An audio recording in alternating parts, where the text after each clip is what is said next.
Encourage that swing by using your legs independently, left leg and then right leg as it swings out to meet that leg, gently nudging back in the opposite direction. You're going to encourage the horse to loosen up its barrel, become a little more supple in its sides. In turn, it will then bring each hind leg further up underneath the body.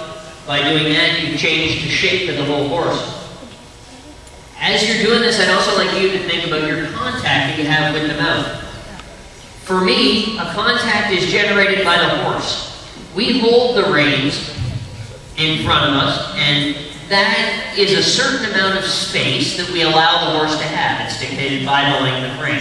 And we hold the reins out in front of us. However, there's no contact until we ask those horses to move forward, and the horse moves up and pushes into your hands.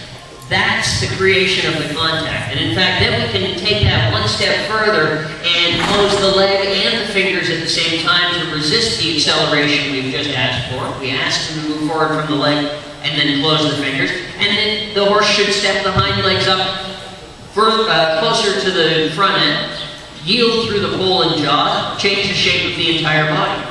So by asking the horse to create more pressure in your fingers, you've changed the shape of the entire horse. What do you call that when you close your legs and close your fingers and resist what that forward that you've just created, and the horse changes its whole shape and yields to you?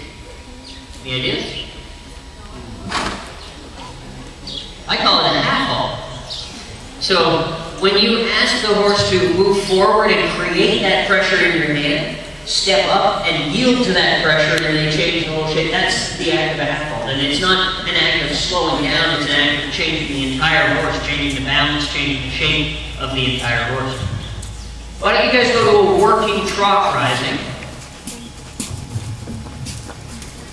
And I'm looking for the same things in your working trot as your working walk. It should be a marching trot. They should be pushing actively forward. They should be responding to your leg, as in, when you apply your leg, you can feel the corresponding hind leg respond right away. Because your legs really just move their back legs, and whether we allow them to go forward or not depends on what we do with our hands. It's a combination of the hands and legs.